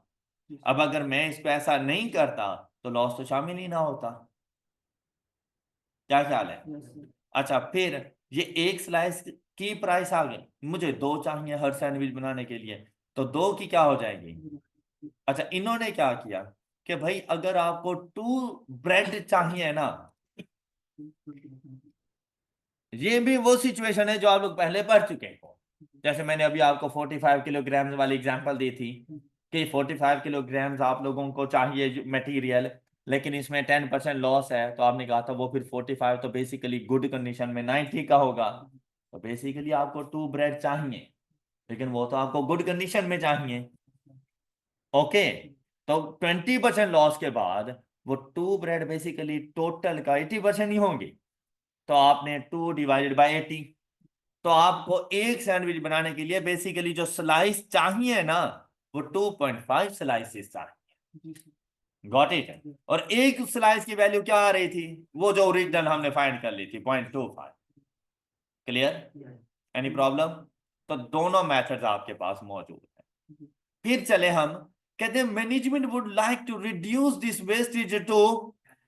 अच्छा, ये करंट सिचुएशन है। अब जिस पर काम करना चाह रहे हो वो होती है अटेनेबल, तो वो क्या बन जाएगा? Attainable condition, attainable standard. Got it? और वो कैसा? अब आपने 10% वेस्टेज कंसीडर करनी है। कैसे? टू का 2 मल्टीप्लाइड बाय, ये बेसिकली 90% है, तो 2 divided by 0.9 multiplied by 100। 2.22 multiplied by ये 10 हो गया। अदरवाइज मुझे तो खुद ये वाला मेथड ज्यादा इजी लगता है। 90% इज इक्वल टू, अच्छा जो भी वैल्यू है multiplied by the value is, ये सैंडविच की प्राइस हो गई। Any problem? Note that current and attainable standard cost include an allowance for, तो क्या शामिल था नहीं उसमें? क्योंकि वेस्टेज ना हो, ये जरा गौर से देखें, वेस्टेज ना हो तो वो एक सैंडविच पड़ता है 0.5 का। वेस्टेज है, अब जितनी ज्यादा वेस्टेज होगी उतनी कॉस्ट ज्यादा होगी। 20% के साथ थी तो कॉस्ट थी 0.625, 10% के साथ थी तो कॉस्ट बन गई 0.55। कहते हैं add a material usage variance, ये इंशाल्लाह हम लोग नेक्स्ट चैप्टर में स्टार्ट करने वाले हैं। मटेरियल यूजेज वेरिएंस, ये वहां पे आपको अच्छे से समझ आ जाएगा।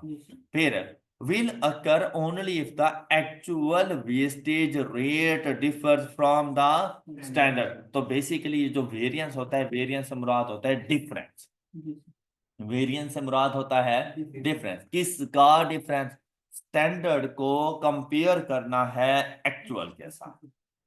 स्टैंडर्ड को कंपेयर करना है एक्चुअल के साथ। अच्छा यहां पे जरा गौर से देखिएगा, जैसे ही मैंने स्टैंडर्ड को कंपेयर किया ना एक्चुअल के साथ, और मेरा स्टैंडर्ड था 20% की वेस्टेज होगी, क्या जरूरी है कि 20 की ही हो? कम भी हो सकती है, इवन के ज्यादा भी हो सकती है। अगर 20 हो गई फिर तो कोई वेरिएंस ही नहीं। जो हमारा स्टैंडर्ड था, हम उस स्टैंडर्ड पे पूरा उतरे, फिर तो इस इख्तिलाफ राय ही नहीं है। जब इख्तिलाफ राय नहीं है तो किसी किस्म का कोई वेरिएंस भी नहीं है। ये बात समझ आई आप लोगों को?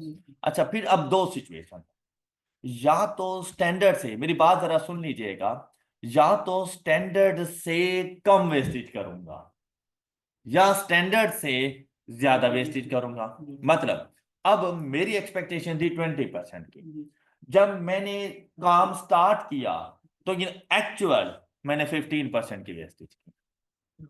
आप मुझे शाबाशी देंगे या मुझसे नाराज होंगे? शाबाशी देंगे।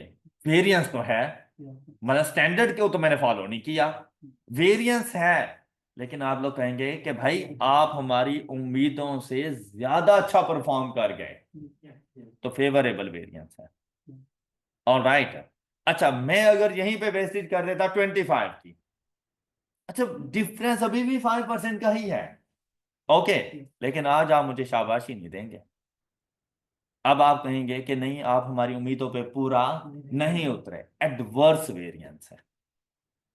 Got it? इसी तरह से अगर सपोज मैं आपको ये प्रेपरेशन करवा रहा हूं, तो मेरे माइंड में ना एक स्केच होगा कि जिस तरह से मैंने पढ़ाया है ना, अगर मैं आपको एक टेस्ट दे दूं तो मेरे माइंड में ना एक क्वेश्चन आएगा कि भाई इसमें ना मेरे जो स्टूडेंट है 70% मार्क्स ले जाएंगे, वो 70% है स्टैंडर्ड। अब अगर आप जाते हैं ना 60% पे, देखो भाई पास तो हो गए हो, लेकिन आप मेरे स्टैंडर्ड के मुताबिक नहीं है, मुझे ये बात आपकी अच्छी नहीं लगेगी। लेकिन अगर आप लोग 70 को क्रॉस करके 80 पे चले गए, मैं आपको शाबाश, मैं कहूंगा आपने बहुत अच्छा परफॉर्म किया है ना, ऐसा। अब यहां पर देखो कि अगर आप ज्यादा वैल्यू पे जा रहे हैं ना तब फेवरेबल है, और कम वैल्यू पे आ रहे हो तो एडवर्स है। तो वो सिचुएशन टू सिचुएशन चीजें वेरी करेंगे। ये बिल्कुल ऐसा ही है कि क्वेश्चन दिया तो मैंने उसके लिए स्टैंडर्ड टाइम रख दिया 30 मिनट्स, क्या मुझे 30 मिनट्स में कंप्लीट करके देना, ये स्टैंडर्ड टाइम है, प्री डिटर्मिन टाइम है। ऑल राइट है। अब क्या आप सारे विद इन 30 मिनट सॉल्व करेंगे? नहीं, आप सारे जैसे नहीं बैठे होंगे, कुछ ऐसे होंगे जो 20 मिनट्स में भी मुझे सॉल्व करके दे देंगे, कुछ ऐसे होंगे जो मेरे स्टैंडर्ड के बिल्कुल मुताबिक आएंगे, एग्जैक्ट 30 मिनट्स में उनका क्वेश्चन कंप्लीट होगा। हाँ, कुछ ऐसे होंगे जिन्हें अभी 2-4 मिनट्स और भी चाहिए होंगे। जो एग्जैक्ट 30 पे आ रहे हैं वो तो है आइडियल स्टूडेंट्स, ऑल राइट है। लेकिन जो उससे भी पहले कर रहे हैं वो है फेवरेबल स्टूडेंट, वो एफिशिएंट है, इसलिए वो जल्दी सॉल्व करके दे रहे हैं। क्लियर है? अच्छा, जब हम लोग एफिशिएंसी को चेक करने लगते हैं ना, तो हम लोग क्वालिटी गिराने की बात नहीं करते। मतलब एक स्टूडेंट ने मुझे गलत क्वेश्चन सॉल्व करके 15 मिनट में दे दिया, मैं कहूंगी यार ये बहुत एफिशिएंट बच्चा है मेरी क्लास का, तो नहीं है वो एफिशिएंट कैसे? कि भाई काम भी 100% किया है लेकिन कम टाइम ड्यूरेशन में किया है, तो वो एफिशिएंसी उसकी शो होती है। लेकिन अगर कोई ज्यादा टाइम लगा लेगा तो मैं कहूंगा आप एफिशिएंट नहीं। Got it? तो ये चीज वेरिएंस भाई, या तो आपके पास फेवरेबल होगा या एडवर्स होगा, उसकी हम लोग डिस्कशन करेंगे। मटेरियल यूजेज वेरिएंस भी आएंगे, लेबर से रेलिवेंट भी आएंगे, ओवरहेड से रेलिवेंट भी आएंगे। देखिए भाई, तमाम चीजें जिन जिन की हम लोग एस्टिमेशन कर सकते हैं, एक्चुअल उनसे डिफरेंट हो सकता है, तो इन सब के वेरिएंसेस भी आ सकते हैं जितनी अमाउंट में इनका डिफरेंस। क्लियर हो गई बात? अच्छा, आपको ये वाली बात सारी समझ आ चुकी होगी। अब हम लोग देखो मटेरियल की बात कर चुके हैं, वेस्टेज की बात कर चुके हैं, अब हम बात करने जा रहे हैं आइडल टाइम की। मतलब ऐसा टाइम जिसके लिए हम पे तो कर रहे हैं लेकिन हमें उसके अगेंस्ट किसी किस्म की कोई प्रोडक्टिविटी नहीं मिली, तो उसे कहा जाता है आइडल टाइम। Got it? अच्छा, इसकी बहुत सी रीजन हो सकती हैं। जैसे अगर आप यहां पर देखें, कहते हैं idle time occurs when the direct labor employees are being paid but have no work to do. Idle time is also known as non-productive time. The causes of idle time may be, अब जैसे मैंने अभी कुछ देर पहले आपको ना अपने lecture की एग्जांपल दी थी, मैंने कहा था ऑफिशियली मेरे लेक्चर का टाइम होता है 1.5 घंटा, लेकिन मेरे लेक्चर की जो रिकॉर्डिंग है ना वो 1.5 घंटे की नहीं होती, वो 1 घंटे की होती है। अब उसमें ये भी नहीं है कि सारा मेरा कसूर है, क्या मुझसे पहले किसी टीचर की क्लास चल रही होती है और जब मुझे क्लास देनी है बिल्कुल टाइम के ऊपर, तो क्या ये ऑनलाइन सेटअप लगाने के लिए मुझे 5-7 मिनट नहीं चाहिए? अच्छा, क्या अगर सपोज ये ना लगाऊं तो क्या मैं अपना लेक्चर स्टार्ट कर सकता हूँ? भाई मेरी मजबूरी है। फिर पढ़ाते पढ़ाते अक्सर लाइट चली जाती है, क्या मैं उस टाइम पे पढ़ा सकता हूँ? नहीं, मुझे रोकना पड़ेगा अपना काम। इंटरनेट में किसी किस्म की कोई प्रॉब्लम आ जाती है, तभी तो मुझे रोकना पड़ेगा। फिर यह है कि जब एंड करने लगूंगा ना, मेरे लेक्चर के फौरन बाद दूसरे टीचर की क्लास है, मैंने उसको क्लास देनी है, मैं एग्जैक्ट टाइम पे एंड नहीं कर सकता, मैं 5 मिनट पहले एंड करूंगा ताकि मैं अपने सिस्टम को वाइंड अप कर सकूं, इसकी क्लोजिंग हो सके, है ना ऐसा? तो वो क्या ये फिर प्रोडक्टिव काम था? नहीं, प्रोडक्टिव नहीं था, ये नॉन प्रोडक्टिव था। लेकिन क्या प्रोडक्टिविटी को सपोर्ट नहीं किया इसने, इसलिए पे करो। Got it? अब आप ये नहीं कह सकते कि जनाब आपका लेक्चर तो 1 घंटे का था, ऐसा नहीं कह सकते भाई, उसमें मेरा कोई कसूर भी तो नहीं था, राइट? हाँ, अगर मैं किसी दिन नहीं आता, हाँ फिर मुझे ना पे करो आप लोग। क्लियर? अच्छा, अब देखें, कहता है break down in production, for example a machine break down that halts the production process. अब इसमें तो बेचारी लेबर कुछ नहीं कर सकती ना। फिर क्या कहते हैं, time spent waiting for work due to a bottleneck or hold up at an earlier stage in the production process or due to machine cleanup process. ये बिल्कुल ऐसे जैसे मैंने आपको अपने ऑनलाइन वाले सेटअप की एग्जांपल दी, जब तक जूम की मीटिंग्स नहीं ऑन हो जाएंगी, जब तक स्टूडेंट्स नहीं आ जाएंगे, जब तक मेरा सेटअप नहीं लग जाएगा, जब तक प्रोजेक्टर नहीं ऑन होगा, मैं अपना लेक्चर स्टार्ट नहीं कर सकता। इसी तरह से running out of a vital direct material, मतलब यहाँ पे वो प्रोडक्शन की एग्जांपल दे रहा है तो कहता है भाई प्रोडक्शन जिस मटेरियल से होनी थी, वाइटल मतलब जिसके बगैर प्रोडक्शन हो ही नहीं सकती, वो मटेरियल ही नहीं है, तो भाई कैसे प्रोडक्शन करें हम लोग?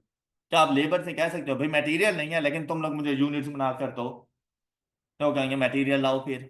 तो यहां पर ऐसा ही है, and have to wait for new delivery of materials from a supplier, a lack of work to do due to a lack of और आप लोगों के कस्टमर या आपको नहीं मिल रहे, आपके आगे प्रोडक्ट की सेल ही नहीं हो रही, तो क्या लेबर बैठ के प्रोडक्शन करें?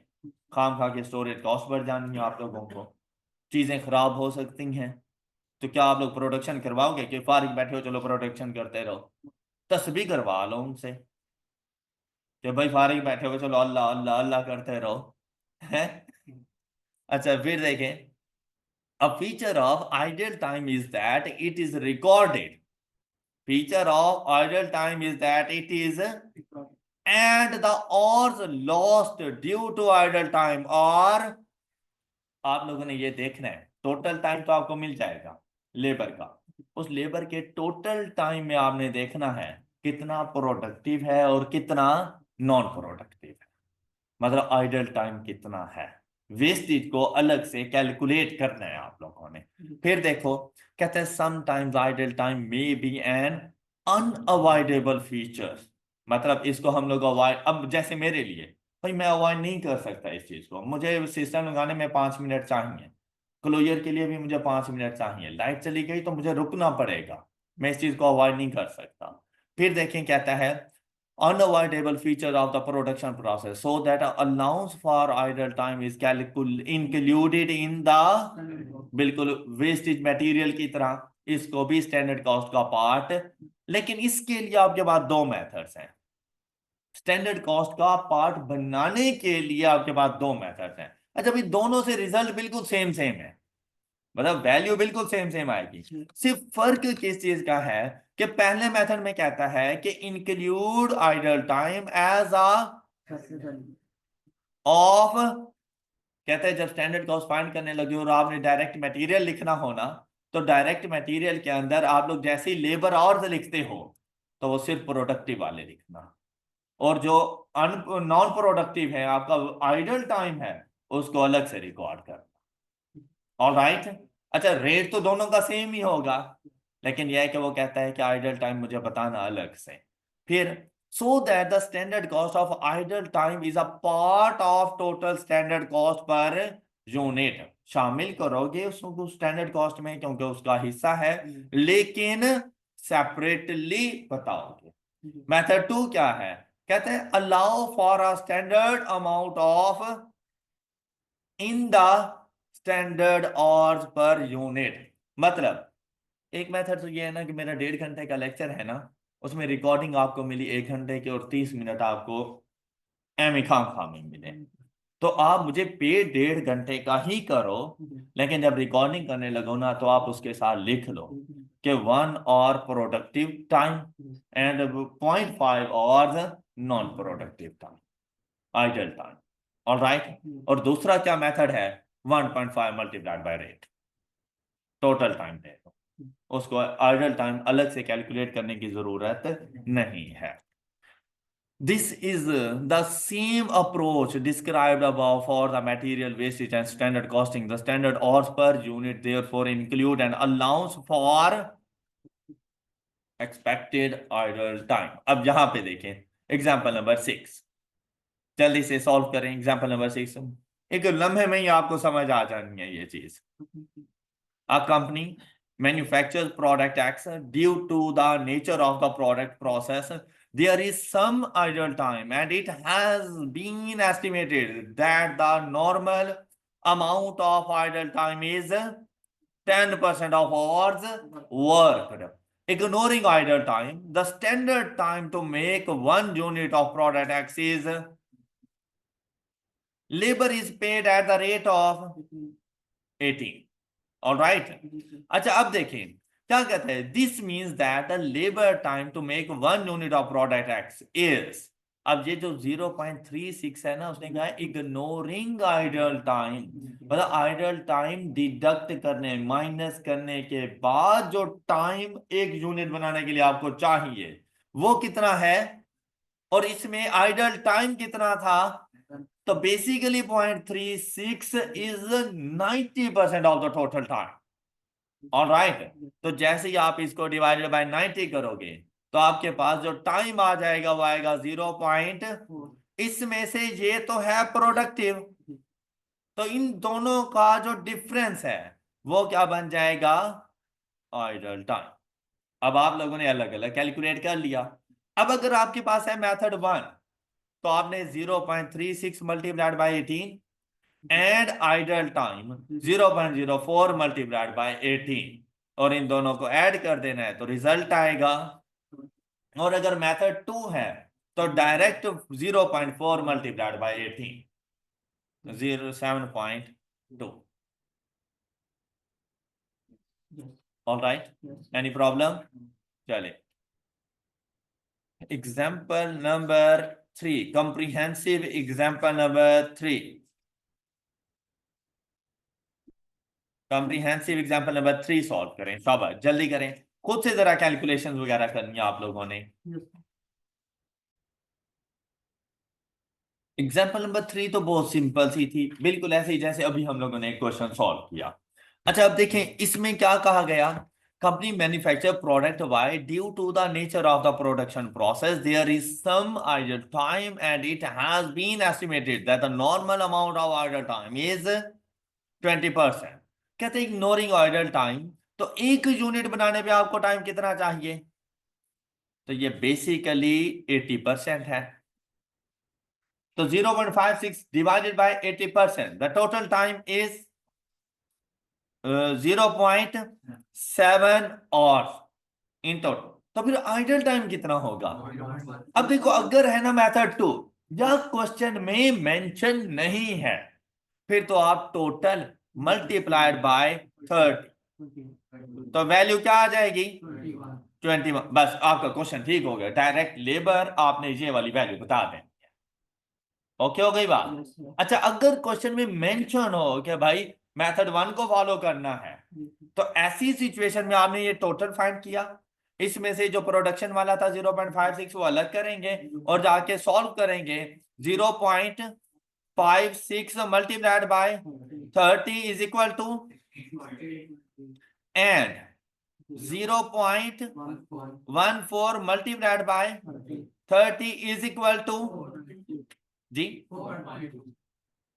4.2, एंड द टोटल इज, ये मेथड 1 है। यहां पे कह देना एक्टिव टाइम या प्रोडक्शन टाइम, और इसको क्या कह देना? Idle time. Got it? Any problem? Example number 4, मतलब इस पूरे चैप्टर की सबसे अच्छी एग्जाम्पल, एग्जाम्पल नंबर 4। बहुत अच्छे तरीके से सिर्फ पहले क्वेश्चन को पढ़ना है, हम लोग इसके सॉल्यूशन की तरफ बाद में चले जाएंगे, लेकिन आपने ना सिर्फ क्वेश्चन को पढ़ना है। यहां पर भी है स्टैंडर्ड कॉस्ट कार्ड ही कि एक यूनिट हमारा कितने में बनेगा। उसके लिए आपने इस क्वेश्चन को रीड करना है। सबसे पहले पढ़ना शुरू कर दें। यूनिट्स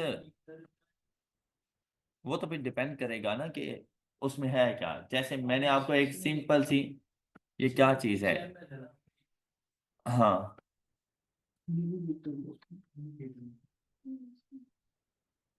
यूनिट समझ लें। ये पता है क्या है? ये है कंटेनर। कंटेनर के आइटम 153 100 मिलीलीटर बोटल्स।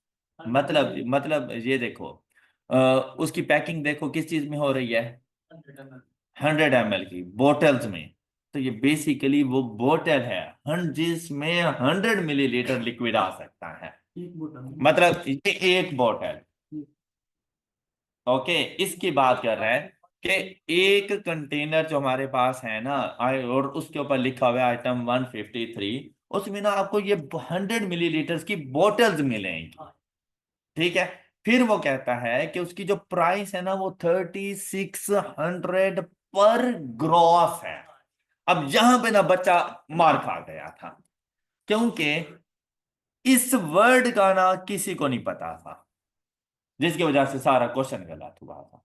अगर कोई नॉर्मल यूनिट यूज करता ना, शायद आप लोग जैसे क्विंटल हो गए, टन हो गया, इस आप लोगों ने फिर भी इन वर्ड्स के बारे में सुना हुआ होता है। आपके माइंड में ग्रॉस से मुराद हमेशा होता है टोटल, और वो आप कहते हैं ग्रॉस में से अगर डिडक्शंस करो तो नेट आ जाता है। इसके अलावा आपके माइंड में कुछ भी नहीं होता। ये वो ग्रॉस नहीं था जो आप लोगों ने नॉर्मल रूटीन में पढ़ा हुआ है। ये ग्रॉस एक क्वांटिटी को शो करता है। जिस तरह हम लोग कहते हैं ना कि 1 मन, इज इक्वल टू 40 किलोग्राम। पता है ना इस चीज का। इसी तरह से 1 gross is equal to 144 units. मतलब एक पैकेट के अंदर 144 बोतलें हैं। ओके, बस अगर ये चीज समझ आ गई जाती ना, तो फिर आपका सारा क्वेश्चन ठीक था। जैसे ये बेसिकली ये जो ग्रॉस होता है ना, ये 12 दर्जनों का एक ग्रॉस होता है। अब एक दर्जन में 12 यूनिट होती हैं, तो 12 दर्जनों में कितने होंगे? 144।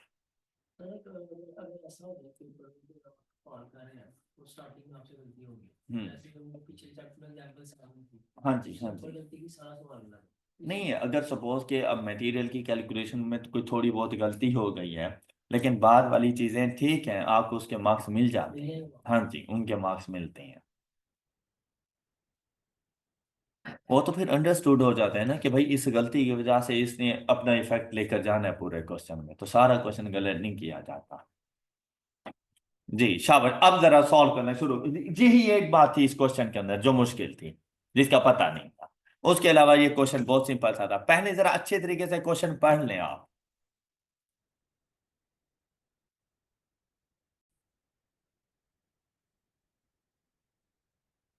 Omega Limited plans to sell its new skin care lotion in 100 milliliter bottles. Cost and production studies show the standard cost of material and ingredients. Container item 153, item 253। 153 में मौजूद है हमारे पास बोटल्स, और 253 में हमारे पास उस बोतल पे जो हमने अपना लेबल लगाना है वो लेबल मौजूद। फिर उसने आपको इनकी ना कॉस्ट के बारे में बताया। कहता है ये जो बोटल्स है ना, अब अच्छे से क्वेश्चन सुन लेना। ये जो बोटल्स है ना, ये 3600 पर ग्रॉस है। जैसे हम लोग कहते हैं ना कि भाई अगर सुपर अंडों की एग्जांपल है तो हम कहते हैं कि पर दर्जन इतने रुपीस के हैं। तो पर एग कॉस्ट अगर हम लोगों ने फाइंड करनी हो, तो वो टोटल डिवाइडेड बाय 12 कर दो, तो आपके पास पर एक अंडे की कीमत आ जाती है। तो कहता है 3600 पर ग्रॉस। तो ग्रॉस में 144 बॉटल्स हैं। लेकिन साथ में अब इसको हम लोग 3600 डिवाइडेड बाय 144 नहीं करेंगे। साथ में उन्होंने कहा है कि 3% का लॉस है। मतलब 3% जो बोतल्स है ना, वो हम लोग यूज नहीं कर सकते। लीकेज वगैरह हो सकती है, किसी भी तरह से कोई डैमेज वगैरह हो सकती है। तो 144 का 97% बोतल्स हमें रिसीव होनी है। 144 का एक ग्रॉस में तो 144 आ गई इन टोटल, उसमें 3% की वेस्टेज है।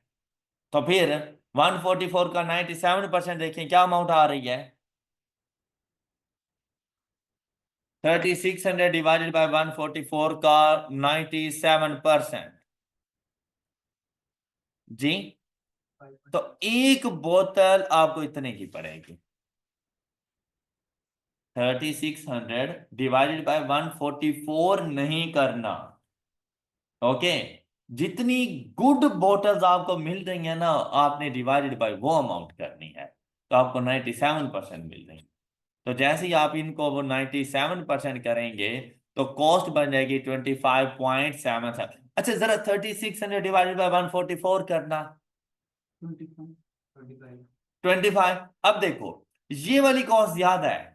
तो देखो ना, जितना लॉस हो रहा है वो लॉस की कॉस्ट, वेस्टेज की कॉस्ट आपकी स्टैंडर्ड कॉस्ट का पार्ट बन चुकी है।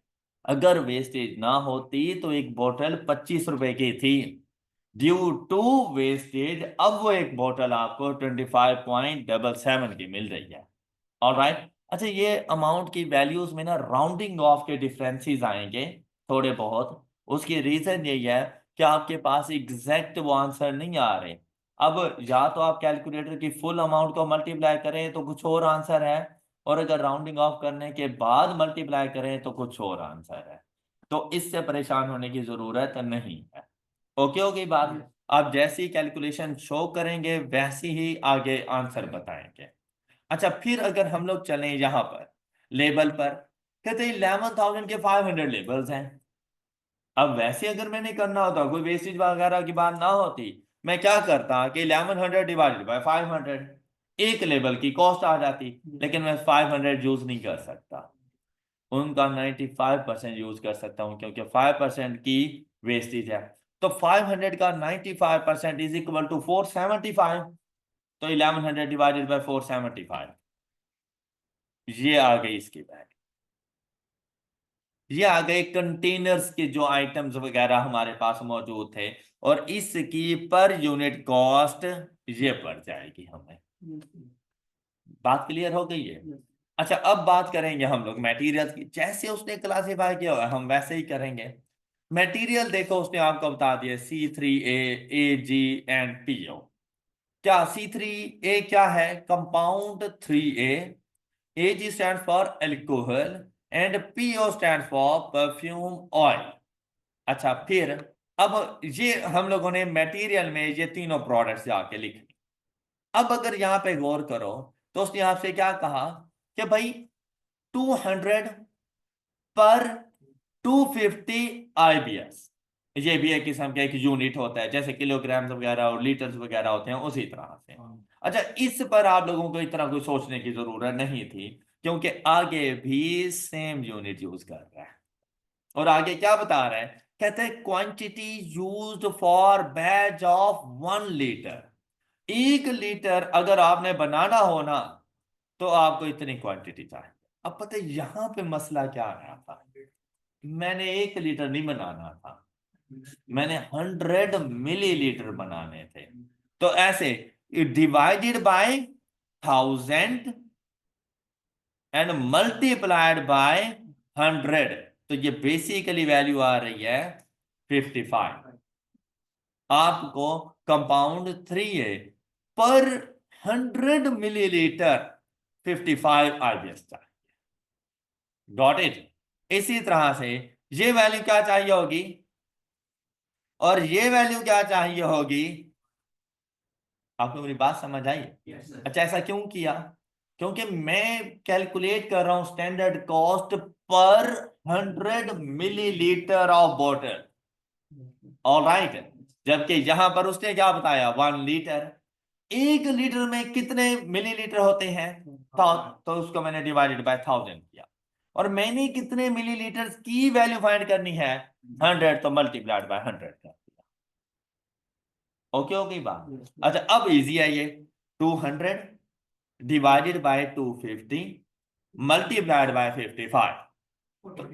जी, तो ये आ गया 44। Same case with second material, 500 divided by 800 multiplied by 75।